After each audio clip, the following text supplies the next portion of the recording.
खेसारी जी आज बोल रहे थे ओल्ड पेंशन नियम को लागू करने के लिए। अभी हमारा आज 4 बजे प्रियंका गांधी जी के साथ घोषणा पत्र जारी होने जा रहा है। उसमें जो बात है वो सब हो जाएगा, चिंता करने की कोई बात नहीं है। तो सुनील भैया को इतने वोट से जिताना है ना कि रिकॉर्ड बने। जिताओगे ना? अरे पगले हल्ला करो। तो फिर जीतने के बाद इस बार आऊंगा तो पूरे रात प्रोग्राम करूंगा।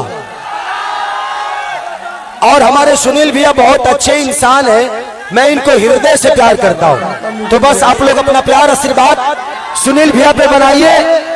ये दिनों रात आप सबके लिए खड़े रहते हैं और हम जैसे भाइयों के दिल में हमेशा वास करते हैं। तो बस love you all, thank you.